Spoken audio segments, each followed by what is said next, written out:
All right, everybody.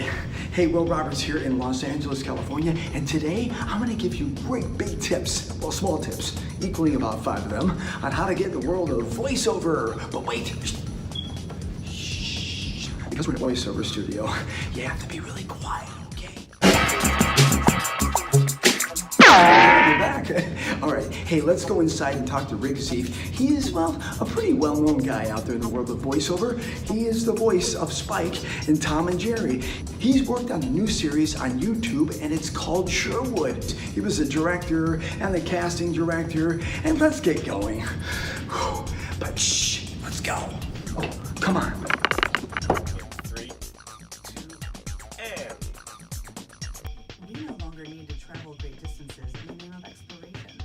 Today, our frontier is all around us. The new Lexus UX, for those who blaze new trails. Good, now give me that lady, but take some of the smile out of it. Okay, so we're inside the sound booth, the microphone. These are called the headsets or the cans, and this is called the director. Hey! Or the casting director Ooh. in this case, because he does a little bit of everything. The newest things he has out right now is from YouTube. It's their premier channel, and he has a show called Sherwood. So you did a lot of that. I sure would like it if you checked it out. Yeah. Oh, how do I come up with Oh, that? did you hear that rim shot? Yeah, I did hear There it. will. All right, Will Roberts here, and I told you we were going to get you some information on how to do voiceovers, how to be a voice talent. There's so many ways of saying it, but the fact is that it's now easier than ever to do this. So I enlisted the Have you ever done this before? never. It's all Expletives. and stretch. All right, so I told you we were going to get some information about how to be a voiceover person, voiceover talent, do all that, whether it's radio or it's TV or a thing called ADR, which is putting your voice into films that are maybe foreign. It's all here. This is the studio, and this is the guy that helps it happen. So anyway, voiceover stuff is really very booming nowadays. Let's talk about it.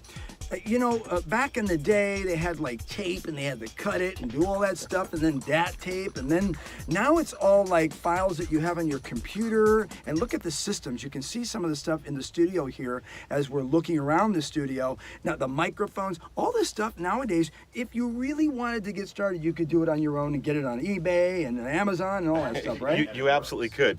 The first thing you want to do is train. I know you talk about that a lot to a lot of your listeners and viewers.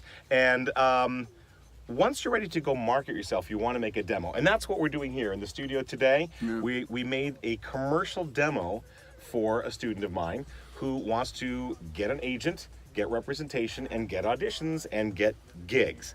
So it's really important to make a demo that sells you well. Mm-hmm. And there's no real substitute for a demo. You can't just record something on your phone. So to your point, yes, it's a digital age, and yes, we have not just tapes and cutting and things. You can do auditions from your home and have a little microphone on your computer. So we could talk about how technology has helped make things easier for us, but there is no substitution for excellent training and making a killer demo. Sure. And a demo has several different snippets of different kinds of voices that you want to sell, and it's there to market you. Nowadays, I'm making demos for adults and children alike. You know, in the old days, we would always want to hire people who are legally 18 or above to play all those kids roles. Right. But now I'm making kids demos. Kids make demos a little bit more often because their voices change more often, but they're out there nabbing great animation jobs, video game jobs, commercial jobs. In fact, we discovered a 10-year-old girl for my show Sherwood you talked about a bit ago, and she was real new, and we got her this job, and she did every episode. She's a lead in the show. She was in a dance studio. She was. We're doing a pretty wide search for a young lady who could believably speak in an African dialect and had a sense of performance, and we searched in schools and acting places all over, and we found her in an African dance class. All right, now with kids and parents, obviously they want to get started. If they want to get started at their home, obviously number one, the first tip is making sure you have good equipment. You want to make sure that you don't just get something, do a little bit of research. We will give you some information on the site to tell you what you might want to look for. Number two thing is that really another substitute is if you're going to put all this stuff together, getting as much education as you can about how to do this, how to edit. You know, in this day and age, moms and dads, if you don't know how to do all these different things like edit or do these different things, then you have to pay someone else. And in this case, you want to learn as much as you can. Number 3, the big thing that Rick has just said, which is absolutely should be number 1, 2, 3, 4, and 5, is education and training. There will most likely, it's kind of like being a golf pro. There's a PGA pro in your area. In this case, hopefully we'll find someone in your area. If not, I'm sure there's remote people like Rick. Do you do any Skype work? I Skype students all over the country. Yeah. See, this is 2019 and beyond, and you can get any of this information done and help with doing this online anywhere you go. Rick, so what are some of the things that you want absolutely out of a kid? Now, obviously, other than mom and dad not in the booth, That's true. what are some of the things? You want them to be on time? Give us a little checklist. There is an element of professionalism that has to be instilled even in kids as well as adults. They have to show up on time. If they were given material in advance, you have to practice it. Take a pencil or a pen with you. Make notes on that sheet. I'm going to chuckle here. I'm going to take a pause here. Have Work some it out. ideas. As a director, I love it when actors bring an idea to the table. You want to try a line in this way? You want to add a word? You want to ad-lib a little bit? That's usually fair game. I like kids who come in with some fresh ideas.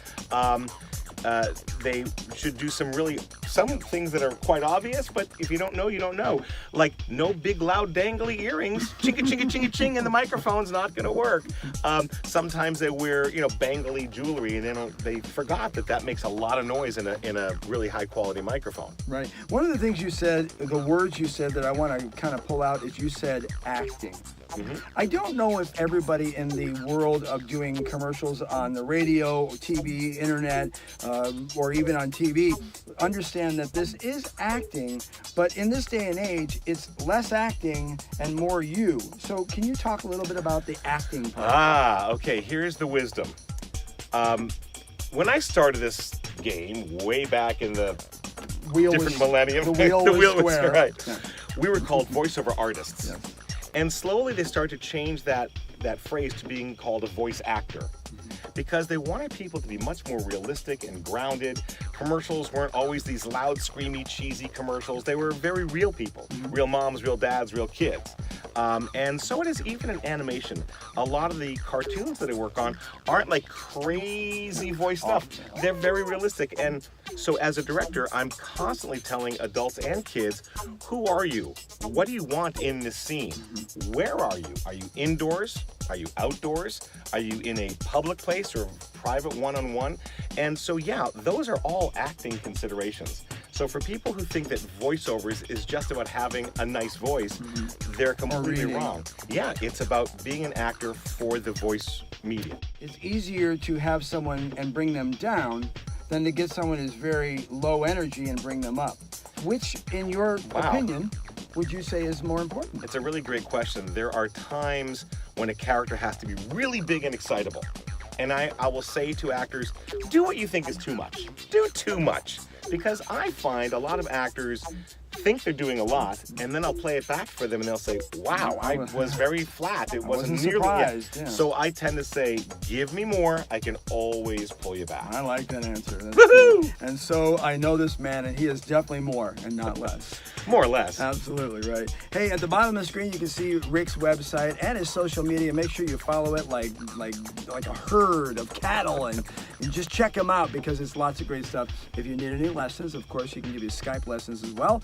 This is the key to success, and that's education. Hey, I hope you had a great time watching this. We're going to get a little bit more of a tour of this place, and check us out at the bottom of the screen, and we'll see you next time.